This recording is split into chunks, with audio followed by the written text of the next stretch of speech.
See the smile behind my mask, how long will it last? Stimulus going fast, government won't act, how long will this be going on?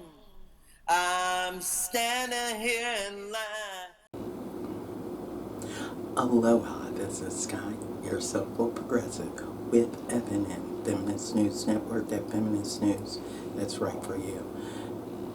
It is Skye talking to you in regards to the new war that's being waged on Ukraine. We're really going to talk about it. Now, first we're going to take a listen at the head of the UN National Security and what he is saying to Putin.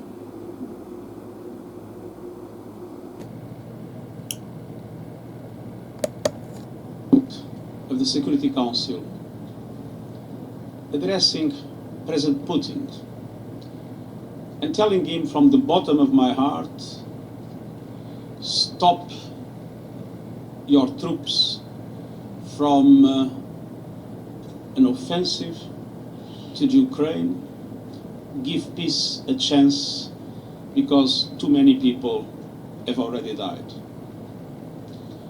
During the meeting, President Putin announced a special military operation in the Donbass and required the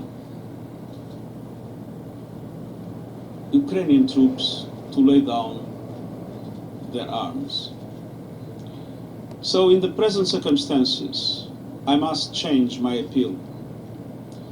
And I must say, President Putin, in the name of humanity, bring your troops back to Russia.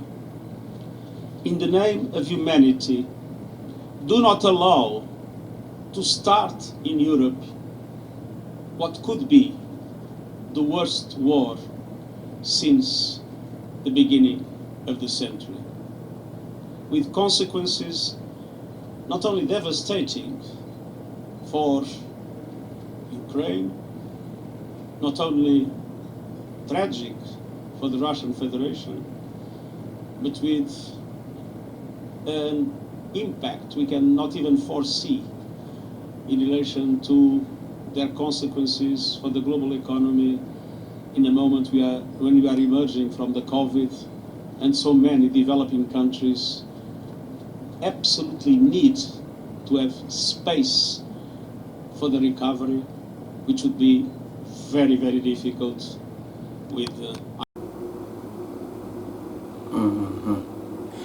Now, what you don't understand is that the U.S. is not allowing press to go to Ukraine to be with them so there can be boots on the ground giving us Americans what's really going on the border of Ukraine and Russia. Now, it's clear other people are there that are giving the truth. We're going to take a look at coverage from India Today, and then we're going to really talk about what America won't say in regards to the start of this war. Buy everything they can, buy medicines, and that is why you see these long queues, and they're virtually unending queues at the ATM.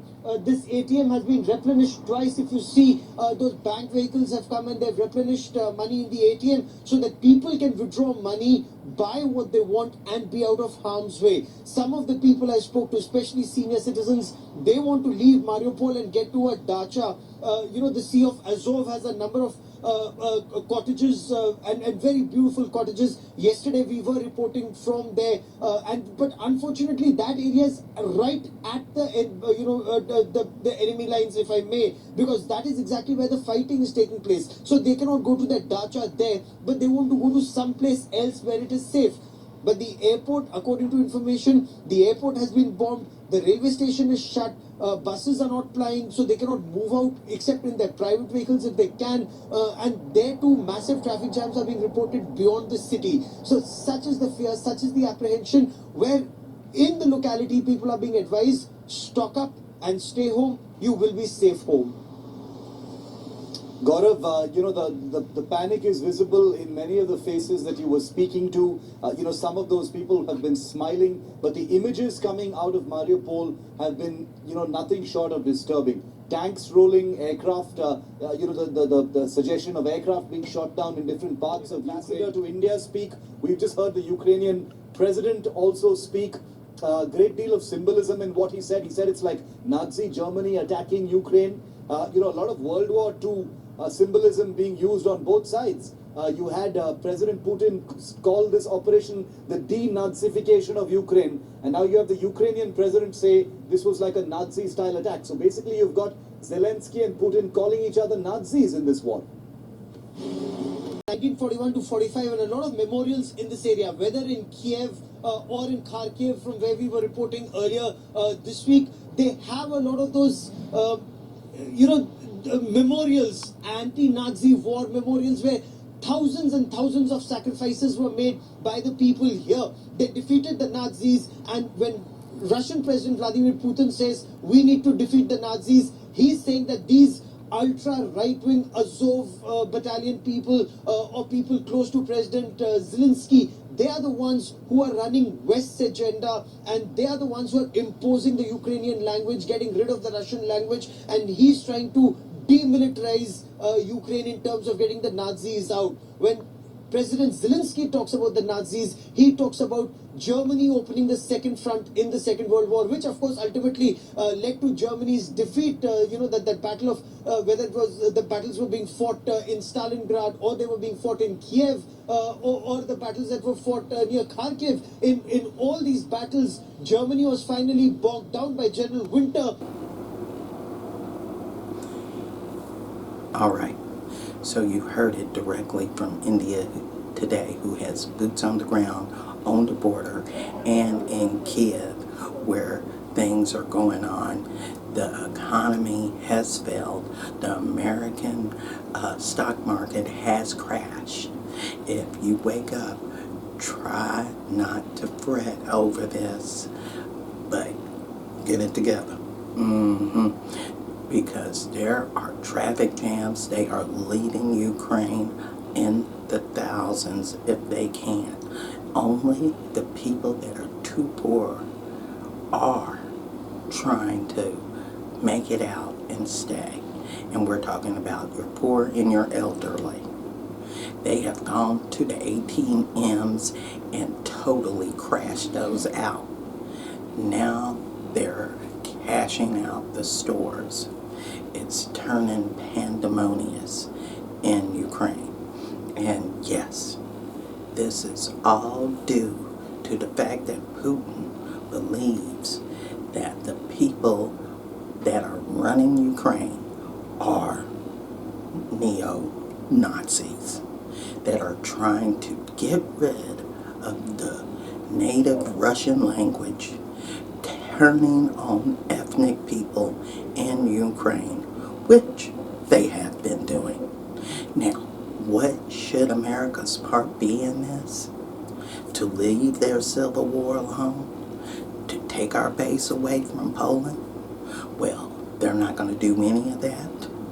They are making more sanctions, and they're going to help the neo-fascist government in Ukraine. But now, this is a real situation that's going on. There's devastation all around, and they're showing us how this people, it's the regular people that are going to suffer the most. Believe me, the president of Ukraine, Putin, they will be all right.